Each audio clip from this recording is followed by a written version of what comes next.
내년 총선을 앞두고 최근 자유한국당에서는 대대적인 공천 물갈이가 화두로 떠올랐습니다. 현역 의원의 물갈이 폭이 상당히 클 것이다. 이런 얘기가 나오기 때문인데요. 그에 대한 반발 때문일까요? 지난 토요일에는 홍문종 의원이 탈당 의사를 밝히고 친박 신당 창당까지 예고한 상황입니다. 그런데 자유한국당의 인적 쇄신 논의가 이번이 처음은 아니죠. 작년 말에도 조직 강화 특별위원회라는 걸 만들어서 대대적인 인적 쇄신을 하겠다고 했었습니다. 잘 됐는지는 모르겠지만요. 그래서 당시 당 사무총장으로서 이 조광특위를 이끌었던 분이죠. 김용태 자유한국당 의원 연결해서 지금 얘기가 나오는 인적 쇄신이 그때랑 뭐가 다른 건지, 또 자유한국당의 총선 전략 이대로 가면 괜찮은 건지 한번 짚어보겠습니다. 김 의원님 나와 계시죠? 안녕하십니까, 김용태입니다. 라디오 인터뷰 굉장히 오랜만이신 것 같습니다. 예, 그렇습니다. 예.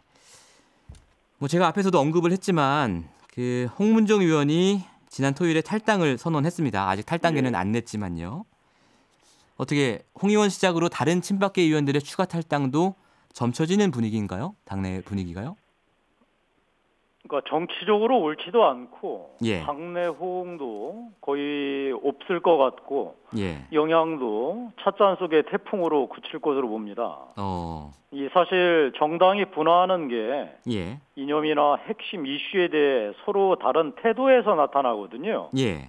이런 차원에서 보면 홍문종 의원 탈당은 개인적인 이유로 보입니다. 사실 보수 세력에게 이 승리하기 위해서는 이제 통합이 절실하고, 예. 그 와중에 이제 분열될지 모른다는 불확실성이 가장 큰 아킬레스건이었거든요. 예. 그러니까 총선이 가까워질수록 이 불확실성이 보수 통합에 더 나쁜 영향을 줄 텐데요. 예. 오히려 이번 일이 그 불확실성이 조기에 분출되었다. 그런 차원에서 보면 나쁘지 않고 보수 통합에는 오히려 순풍이 될 거라고 기대하고 있습니다. 오히려 잘 됐다. 보수 통합을 위해서는 이런 말씀이신데요. 불확실성이 조기에 분출되었다는 점에서 저는 그렇게 판단하고 있습니다. 예. 그렇다면 이제 의원님께서 계속 보수 대통합을 강조하고 계십니다. 예. 상대방은 쪼개고 우린 합쳐야 한다. 이런 예. 말씀 강조하고 계신데 예. 그러면 의원님께서 얘기하는 보수 대통합에 이 조원진 의원의 그 대한애국당이라든지 이번에 나간 홍문종 의원이라든지 이른바 이 태극기 세력은 포함되어 있지 않은 겁니까? 일단 내년 총선이 어떻게 치루어질지를 좀 이제 판단해봐야 될 텐데요. 예. 그러니까 내년 총선은 정치 규범이나 정치 역사를 봤을 때 누가 뭐래도 문재인 정부 3년에 대한 심판이 될 겁니다. 따라서 민주당 대 한국당, 문재인 대통령 대 황교안 대표가 아니라 예. 문재인 정부 대 문재인 정부 반대하는 연합의 대결 구도가 되지 않겠습니까? 예. 이런 차원에서 본다면 그 보수 통합의 범위가 정해질 거라고 보고요. 예. 여러 가지 가능성들이나 범위에 대해서 얘기하지만 예. 결국은 국민들이 보시기에 문재인 정부가 잘못하고 있다라는 이 생각들을 가진 사람이 하나로 합쳐지는 것. 예. 저는 이게 가장 중요하다고 보고요. 그 말씀은 우리 진행자 말씀하신 대로 이 민주당 입장에서는 이 보수 통합보다는 보수가 분열되어 있는 게 본인들이 선거를 치르기는 좋겠죠. 예. 그래서 이제 우리도 반대 입장에서 이 문제를 바라봐야 되지 않겠습니까? 예. 제가 아는 바 선거에서 가장 중요한 게 유권자한테 투표할 분명한 기준과 명분을 주는 거거든요. 예. 문재인 정부 잘못하고 있다라고 많은 국민들이 생각하고 있지만 야권이 분열되어서 또한 야권이 일부 기득권만 지키려고 하는 모습 때문에 지지할 수 없다라고 한다면 정말 이건 우리로서는 천추의 잘못을 저지르고 있는 것이요. 따라서 목표를 분명히 하고 차이를 좁혀서 문재인 정부 심판의 단일 대우로 나서야 할 겁니다. 이런 차원에서 저는 이 태극기 부대나 이게 다 지금 하나로 가야 한다라고 하는 당위는 있지만 국민들 보시기에 이분들에게 투표할 수 있는 명분과 기준이 되는지 이거에 따라서 저희 보수 통합의 범위와 내용들이 정해지지 않을까 싶습니다. 어떤 명분을 말씀하시는 건가요? 그러니까 지금 그 태극기 세력도 말하자면 어떤 명분이 갖춰지면 함께할 수 있다라는 말씀이신데요. 어떤 명분이 갖춰지면 함께할 수 있습니까?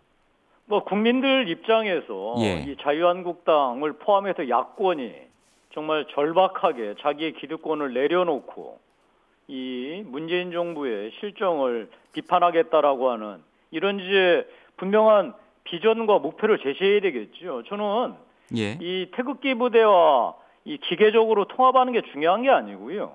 현재 문재인 정부와 얼마나 제대로 그 문재인 정부의 실정을 비판하고 야권이 하나로 될 수 있는지 이 기준을 갖고 얘기를 해야지.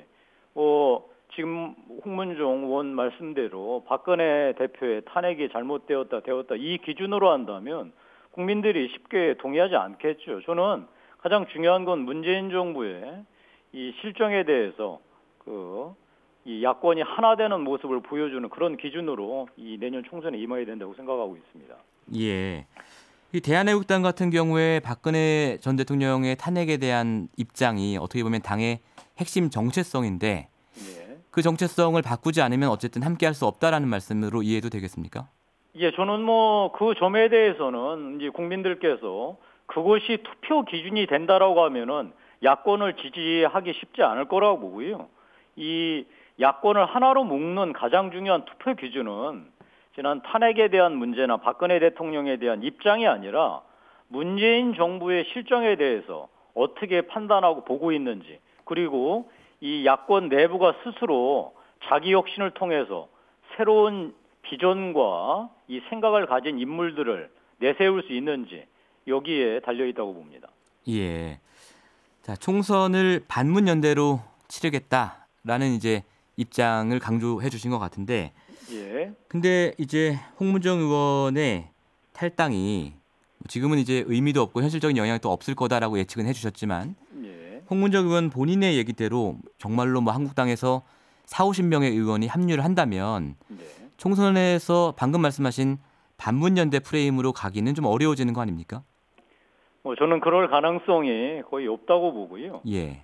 결국 국민들께서 그 점에 대해서 어떻게 평가해 주실지가 가장 중요하지 않겠어요? 국민들께서 그 부분을 그러니까 크게 평가하시지 않을 거라고 보고 있고요. 그런 차원에서 이 의원들이 섣불리 그런 행동에 나설지도 않을 것이고 그것은 정치적으로 옳지도 않고 아무런 실익도 없고 특히나 내년 총선을 치르는 데 있어서 우리의 가장 중요한 국민들에게 드려야 할 투표 기준과 방향을 제대로 제시하지 못하는 것이라고 생각합니다. 예, 알겠습니다. 방금 전에 이제 총선 승리를 위해서는 인적 쇄신이 굉장히 중요하다 이런 말씀 주셨는데요. 최근에 신상진 신정치혁신 특별위원회 위원장이 이런 말 했습니다. 탄핵에 책임이 있는 현역 의원들의 물갈이가 큰 폭으로 될 수밖에 없다. 라는 기준을 제시했는데 동의하십니까? 이 기준에? 저는 야권의 이 통합을 위해서 한국당 내부부터 혁신해야 한다라고 하는 이제 뜻으로 이해하고 있고요.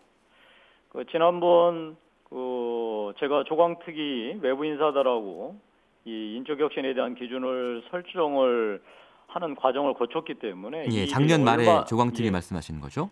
이 일이 얼마나 어려운 일인지 어느 정도 알고 있습니다. 따라서 아마 신상진 위원장께서도 고심이 크실 거라고 생각하고 있습니다. 하지만 힘들고 어렵지만 쉬운 길로 갈 수는 없지 않겠습니까? 결국 한국당 과감한 혁신이 야권의 통합의 전제 조건이라는 것. 그래야지 총선 승리를 담보할 수 있다는 것. 아마 그런 차원에서 신상진 위원장께서 과감한 이 한국당 혁신 작업을 생각하고 있고 그렇게 추진을 해 나갈 것으로 기대하고 있습니다. 예. 지난해 이제 김용태 의원께서 주도하셨던 조광특위에서 밝힌 인적 쇄신 기준이 이거였습니다. 20대 공천 파동 책임, 그리고 탄핵 책임, 그리고 야당 의원으로서의 전투력 이 세 가지였는데 이번에 정치혁신특위에서 제시한 기준도 비슷합니다. 20대 공천 파동 책임, 탄핵 책임, 그리고 여기에 이제 최근에 막말 논란 이렇게 붙어 있거든요. 결국 이게 큰 틀에서는 그때나 지금이나 친박계 의원을 물갈이하려는 기준 아닙니까? 뭐 친박계 그 의원들을 뭐 대상으로 했다는 것은 그거는 뭐 전혀 사실과 다르고요. 역시 중요한 건 이 국민들께서 한국당의 그간의 과오에 대해서 본인들 스스로 책임을 지라. 그래야지만 이 야권 통합도 이루어질 수 있고 이 국민들께서 이 보수에 대해서 새로운 기회를 주지 않겠느냐 이런 요구가 있는 게 분명하니까요. 거기에 부응하기 위해서는 이런 기준을 설정할 수밖에 없고 아마 신상진 우리 위원장께서도 이러한 국민적 요구에 대해서 잘 살피시면서 아마 기준들을 말씀하신 것 같습니다. 제가 생각하기에는 예. 아마 누가 하더라도 그 한국당의 지난 과오에 대해서 그 책임 있는 사람들에 대해서 어느 정도 그 책임을 묻고 이 새로운 그 현재 시대가 요구하는 이 인재상을 발굴해나가는 작업을 하지 않고서는 내년 총선을 예. 준비할 수 없다라고 아마 생각을 하실 것 같습니다. 예. 그리고 그렇게 추진해야 될 것이고요.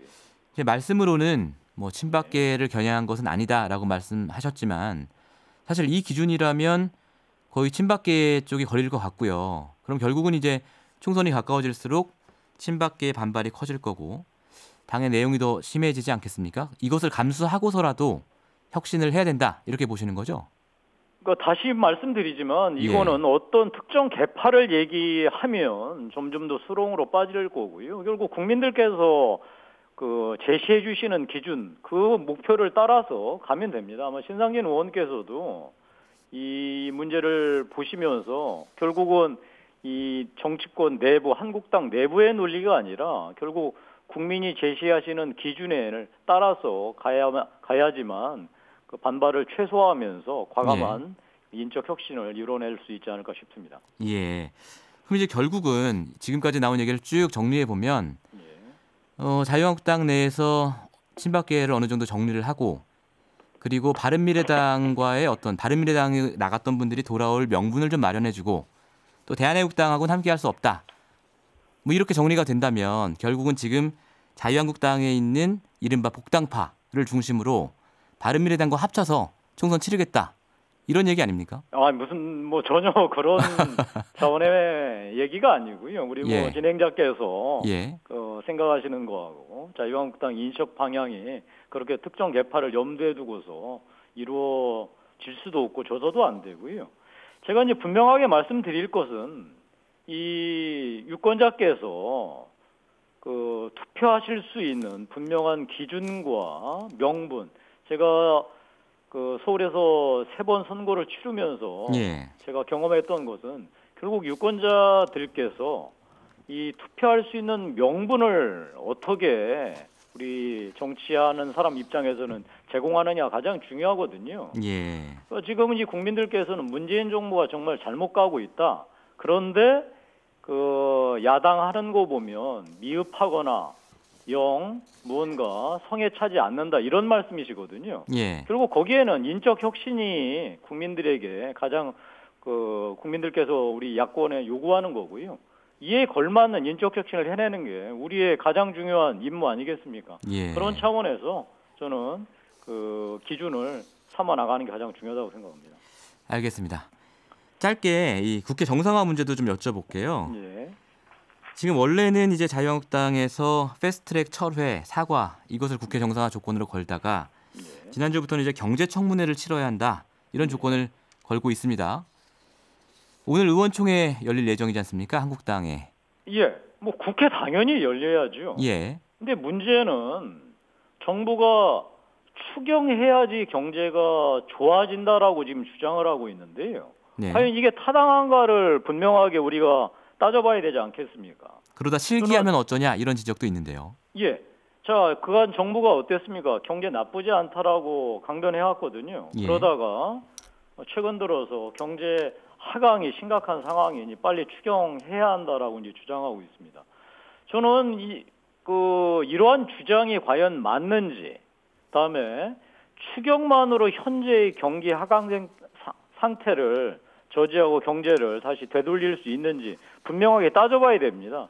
저는 그런 차원에서 그간 정부의 잘못된 이 주장에 대해서 따져봐야 하는 장을 그간 장외에서 이제 원내로 옮길 때도 되었지 않나 싶습니다. 예. 이게 왜 중요하냐면 우리 국회에서는 우리 정말 여러 훌륭하신 의원들이 많이 계시거든요. 예. 이분들께서 각자 준비한 이런 내용들을 갖고서 그간 정부의 주장이 얼마나 잘못되었는지, 다음에 알겠습니다. 현재 경제 상황을 되돌릴 수 있는 방안들이 예. 무엇인지에 대해서 적극적으로 논의하는 게 필요하다고 생각합니다. 예. 경제청문회는 해야 된다, 이런 입장 다시 한번 밝혀주셨고요. 오늘 말씀 여기까지 듣겠습니다. 감사합니다. 예, 고맙습니다. 네, 지금까지 김용태 자유한국당 의원이었습니다. 평일 아침 7시 20분 시민보의 시선 집중.